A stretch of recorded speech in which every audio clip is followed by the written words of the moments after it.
golf, they call it moving day, and in a national motorsports series, the start of the second half of the season is no different. For those who have aspirations of fighting for the coveted title of 2023 SA Rally Raid Champions, it was time to make a move. Welcome to the quaint town of Parys, the one in the Free State, for round 4 of the 2023 SARRC. All the action is brought to you by Ford, Toyota and Parys. It's not quite the city of love, but like its French namesake, Parys also has a river running through it. But these guys and girls weren't here to admire the scenery of the Vaal River that marks the border between Gauteng and the Free State.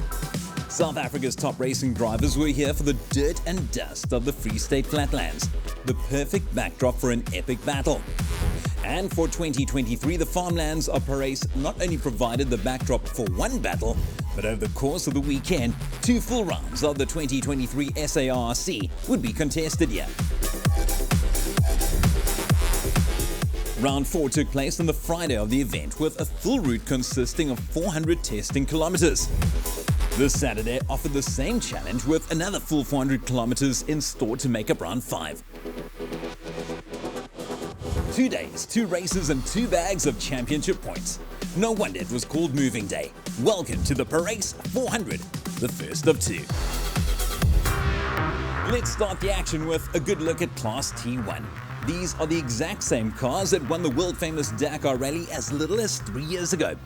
It's also the class where a number of our best drivers are making their mark, and none more so than Mpumalanga man Eben Basson. After a full haul of points at the desert race in Botswana, the defending champion regained the Class T1 lead ahead of the hard-charging Johan Brain and former biker Nick Pienaar.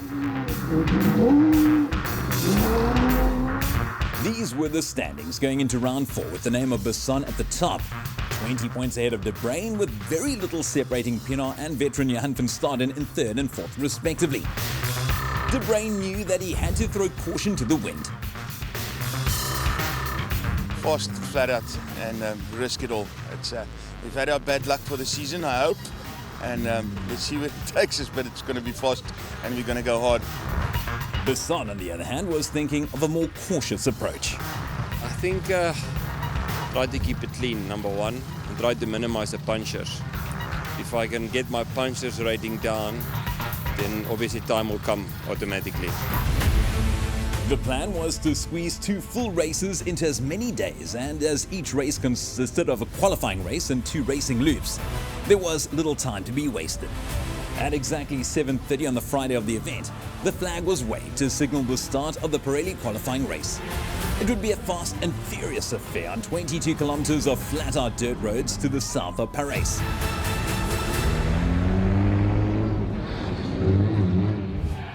As per usual, the Parys qualifier is a mad dash to the line in order to determine the starting positions for the main race.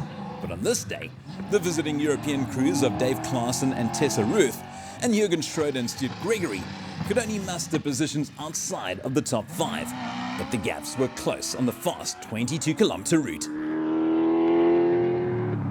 Veteran racer Johan van Staden and his son Sean set the 5th fastest time in their Renault Duster, just 18 seconds from the crew in 4th.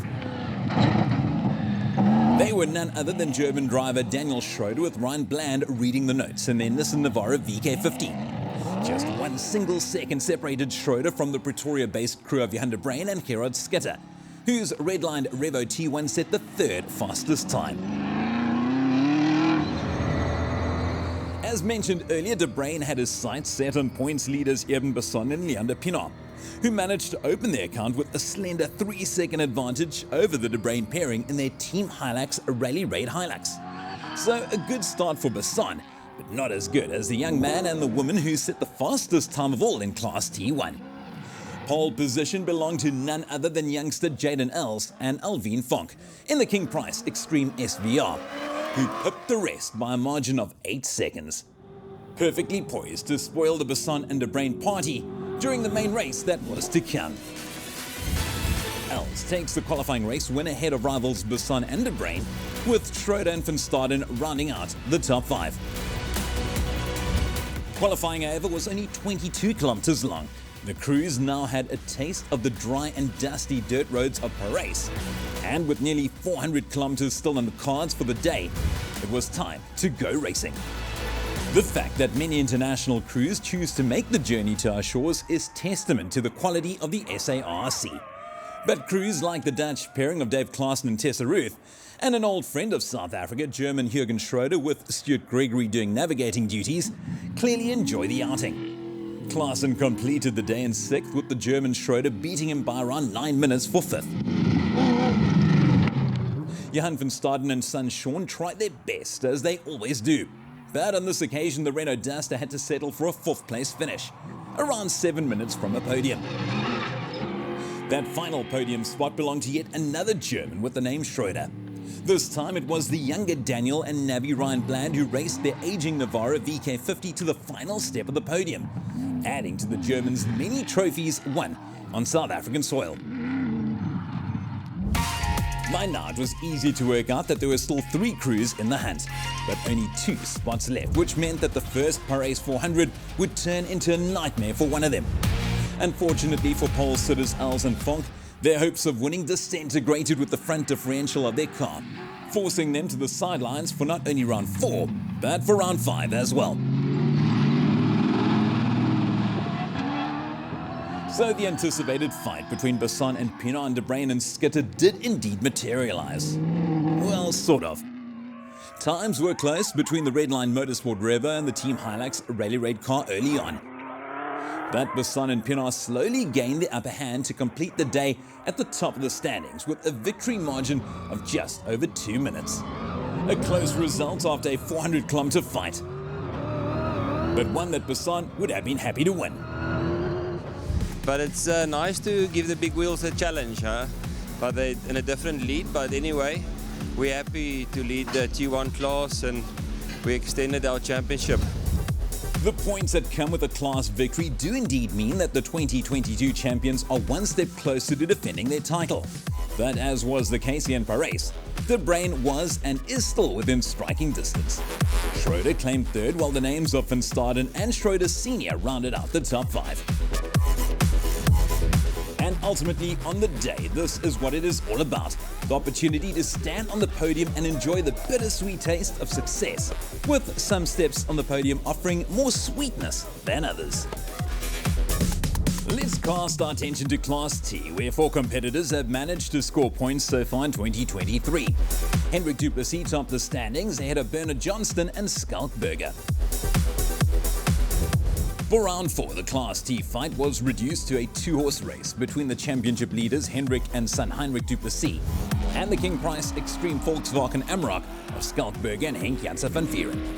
Unfortunately for both of these crews, the battle was decided early on when the Du Plessis pairing crashed their Ford Ranger during the qualifying race. They were unharmed, but removed from the action for the rest of the weekend, leaving the King Price Extreme crew of Berg and Janse van Vieren to claim the win. Skalk has been around motorsport for a while and knows that the objective of Rally Raid racing is to be clean and not get out of the car. And that is exactly what he managed to do on the day. It was tough, you know. You're sitting with that nerves finishing. You have to finish. First have to finish. You don't want to get out of the car with punctures, and we had a clean run, you know. It was nerve-wracking, but we did it. Yeah, thanks. Next up, the lads in Class G of the SARRC. These side-by-side machines offer highly competitive racing and deceptive pace at a more affordable price point when compared to the state-of-the-art Dakar machines that compete in the premier classes. The fact that no less than 3 different crews could be covered by a blanket was further proof of just how competitive Class G can be. In fact, we had a tie at the top between youngster Ian Morstead and new rival Glenn Tarrant, with the wily old dog Jeff Minott hot on their heels. The championship standings tell the full story. A tie at the top between the Morsteads and Glenn Tarrant on 82 points apiece, with Minott a mere 4 points adrift, making the 2023 Class G fight a tight affair to say the least. We caught up with Tarrant in the moments before the start of the race. A very tight championship. Everybody's, really top of their game, and even though we might be the smaller class at G, the competition's tough. When the flag dropped to signal the start of the race, the crews in Class G were embroiled in yet another tight battle as expected. The Pirelli qualifying race saw championship leader Glenn Turon, partnered with Craig Galvin in the Motonetics Racing Can-Am Maverick, go fastest of the bunch. The gap to Francois Neil de Witt, racing in a similar machine, was just 15 seconds for second place. While Jeff Minott and Rodney Burke brought their HPE Can-Am Maverick home in third place, a further 7 seconds adrift. With only 22 seconds separating the top three in Class G, a mighty battle was clearly on the cards. And here are the numbers. 15 seconds was the gap between Turon and de Witt in Turon's favour, with Minott just a further 7 seconds back.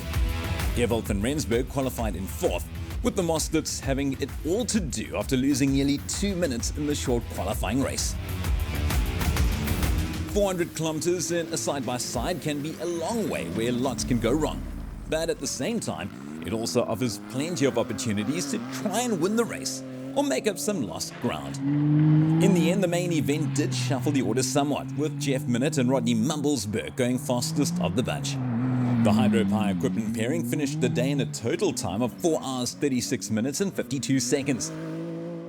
More than 10 minutes clear of Ian and Van der Mostert, who achieved the second spot on the podium in their Motonetics Racing Can-Am Maverick after fighting their way back up the leaderboard. Glenn Turon and Craig Galvin rounded out the podium, but were probably a little disappointed in not being able to convert their pole position into a race win.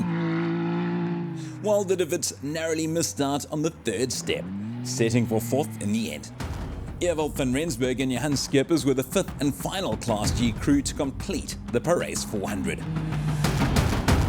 This is what a team would like to see, their names at the top of the standings at the end of a national rally raid race. And at the end of round 4, it was Minott and Burke who topped the standings, ahead of the Mosterts and title hopefuls Turon and Galvin. And this is what they like to taste, sweet bubbly from the victor's podium. We caught up with Minott and Burke at the end of the race, who were as graceful in victory as ever. You know, a little bit of dust and the sun and the dryness and just the day and the racing was amazing. What a wonderful day, and it was beautiful to be out there and all the supporters and the sponsors, and just amazing time. And Rodney, my man, world class. Bats, strikers, Zarkos. These are some of the names of some of the monstrous pieces of equipment you'll find in Class A of the special vehicle category of the SARRC. Massive open-wheel race cars with even bigger V8 engines that send all that power to only, albeit a massive set of rear wheels. This is also where you'll find talented drivers like defending champion Tim Howes and a true veteran and gentleman of the sport, John Thompson. After 3 rounds of the 2023 title fight, it was Howes with a 14-point lead over Thompson, with Loet du Preez rounding out the top 3. We had a quick chat with Howes, who had a conservative strategy in mind. Perhaps the right choice, considering he was also carrying an injury. Get to the finish. That's always the first goal. And then if we do that and we do it neatly and tidily, then we'll get to the finish in a good position. Also had a little bit of an injury on the bicycle, so I've got an injured knee. But we're just going to take it easy and get to the finish. 3 of these Class A beasts took the starters' orders in Parys for the start of round 4. And perhaps the Howes injury did play a role early on, because for once the Italian crew of Howes and Gary Campbell were not the ones to set the pace. In fact, the defending champion nursed his leg home in the third and final position following the qualifying race. They were beaten to the line by arch rivals John Thompson and Maurice Matten in their Zarko Challenger, but not by much. 9 seconds was all that separated these two crews, but they were beaten by the very rapid Alcia de Jager and Ricus Hutting in the aging Porter. De Jager raced through the qualifying race in a time of 11 minutes and 49 seconds, enough to claim pole position by a full 27 seconds. There's the qualifying race results for Class A, with De Jager topping the standings ahead of Thompson and Howes. The stage was set.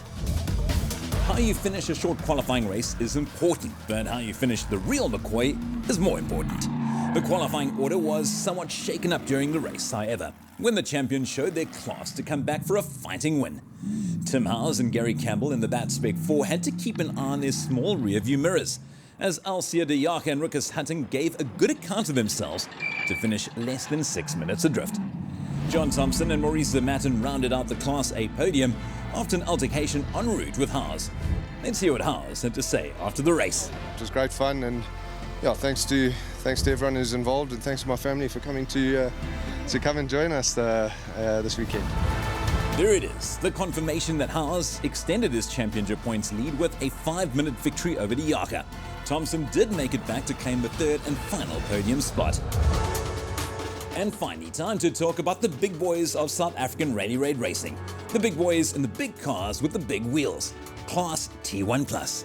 This is where you'll find the South African champions and crews that have even made their mark at the world-famous Dakar Rally. Someone with Dakar aspirations is none other than Ford's Gareth Woolridge. The Italian is also in the overall points lead following his emphatic victory at the desert race in Botswana earlier this year. The man now has the target on his back. Look, it's a first for me, but in saying that, I don't feel too much pressure. It's nice to know the car's got the pace, we've got the pace, so we need to keep doing what we're doing, keep our heads down and keep it clean. The stage in Parys was once again set for the age-old fight between Ford and Toyota. In older brother Lance, Woolridge has a pretty good ally. We clawed back a lot of points in Desert, which was really nice. I think we still got a bit of a way to get into the top 3, which is sort of our goal for the year after what happened in the first 2 races. Over in the red corner, Henk Ladekan had every intention to return to his winning ways. It's nice having some competition, or it's keeping the championship exciting, which is nice for everybody watching. But yeah, we have to use this weekend to try and catch back up. We have 2 opportunities to score points here, so I think it's important to have a clean weekend. As always, Toyota fielded a formidable squad featuring the likes of Dakar legend Janelle de Villiers and Guy Botterill. Ford's a little bit ahead of us after the desert race, but there's still 4 races to go, so all to play for. The championship's really tight. Everyone is having a full go, and with this double header, it's all on the line basically this weekend. After 3 rounds of the 2023 title fight, these were the standings. Gareth Woolridge enjoyed a bit of breathing space at the top ahead of 3 chasing Toyotas in the form of Ladekan, de Villiers and Botterill, with Lance Woolridge completing the Toyota and Ford sandwich. The scene was set, and it was time to go racing. Qualifying was a mad sprint on wide-open gravel roads, so the pace was hot. So hot, in fact, that the winner managed to complete the 18-kilometer route in a time of just 10 minutes and 14 seconds. That's an average speed of around 110 kilometers per hour, and that on a dirt road. The man setting the blistering pace? None other than Henk Ladekan. Together with Brett Cummings reading the notes, the TGRSA crew were on a planet of their own, beating the second-place qualifiers by a full 48 seconds. It was good news for Toyota though, as the crew in second was youngster Sahud Variawa and Donnie Stassen.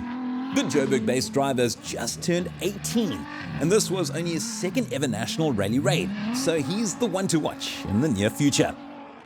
The gap to the 3rd fastest qualifier was a further 4 seconds. People often ask who the quickest NWM Ford Castrol driver is between the 2 Woolridge brothers, and the qualifying result here in Parys served as a very good indication. The answer?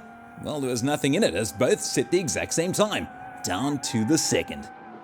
This was lining up to be a great race, as the next crew, consisting of Janelle de Villiers and Dennis Murphy, qualified only a further 2 seconds back with the 5th fastest time. Times were close between all the Class T1 Plus monsters, so TGRSA's Guy Botterill and stand-in navigator Zahir Bodania would have been pretty pleased with their 6th fastest time. Botterill's regular navvy was forced to miss the event, but the experienced Bodania was happy to slide into his seat. The popular Horn brothers, Johan and Vanna, were next in their Team Hilux Rally Raid Hilux, narrowly beating the Redline Motorsport Revo of former champion Chris Visser and Blicky Sventer. By narrowly, we mean 1 single second. And 1 second was also all that separated Visser and the crew who set the 9th fastest time. That time belonged to Class T1 Plus debutants for Sheehan brother Battis Blickno in their brand new Team Hilux Rally Raid Hilux, with Rally Raid stalwart Gary Berthold and Henry Cohen rounding out the top 10 in Class T1 Plus. And here are the numbers. It was only 18 kilometers, but Henk Ladekan enjoyed a 48-second lead at the top of the standings. Teammates Vario and Stassen were next, followed by the Woolridges, who set identical times in their Fords, with Janelle de Villiers just a couple of seconds back in 5th. And all of that was only the qualifying part of the Parys 400, with a full race still to come. Before we get going, a little food for thought.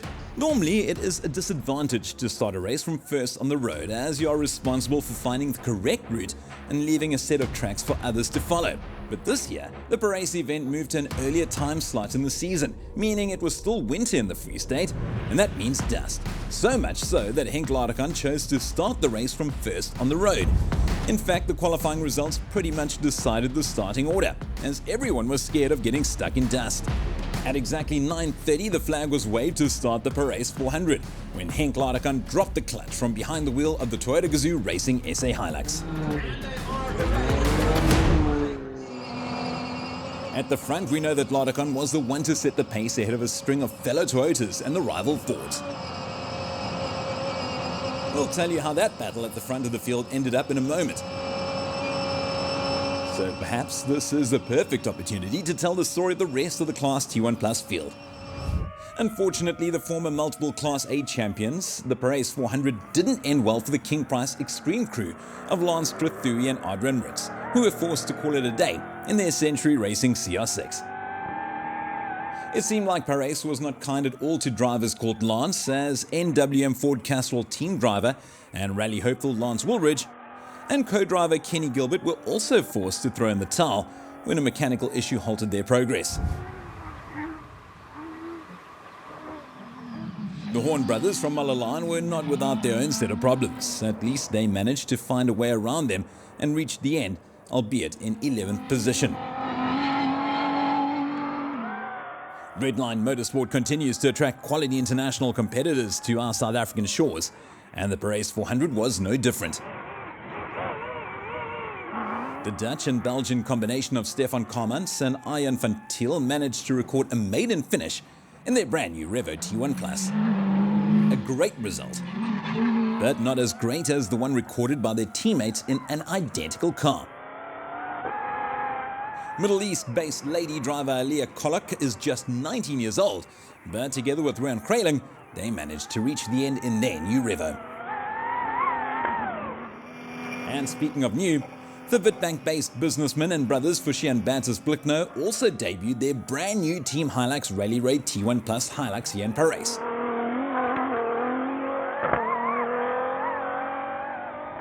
And it's been one heck of a debut.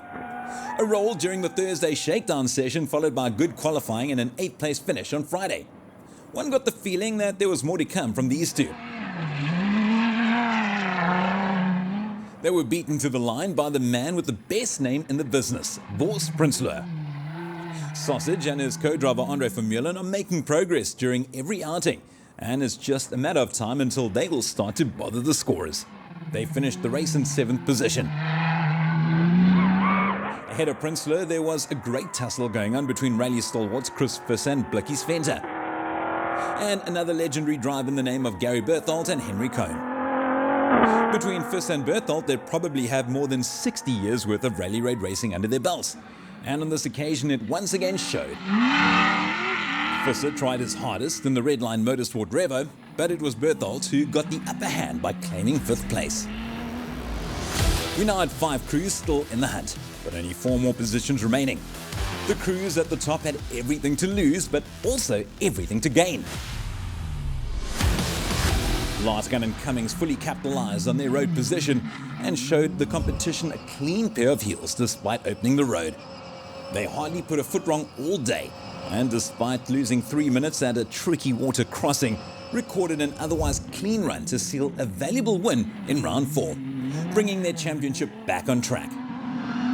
At the same time, teammates and defending champions Janelle de Villiers and Dennis Murphy followed Ladekan and Cummings home in a second Toyota DKR Hilux T1 Plus. While Guy Bottrell, racing with stand-in navigator Zahir Bodania, finished in 3rd place. A clean sweep for the boys in red. Woolridge and Dreyer were hampered by a rear CV problem on the opening loop, which turned into 2-wheel drive during the second loop. This dropped them down to 7th overall, but the men from Maritzburg fought back gamely to seal 4th place on the day. And by now it was probably easy to work out. One of the top runners were missing.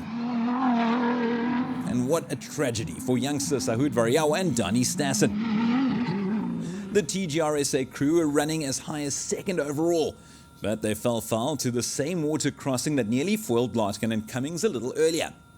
Variawa spent the rest of the afternoon waiting for assistance to extricate the stricken Hilux. When all was said and done, these were the final standings of the Parys 400. A great performance by Henk Ladekan, who managed to squeeze in a narrow 25-second victory over teammates De Villiers and Murphy. Bottrell rounded out a Toyota top 3, with Gareth Woolridge the first, Ford in 4th, just ahead of Berthold, who rounded out the top 5.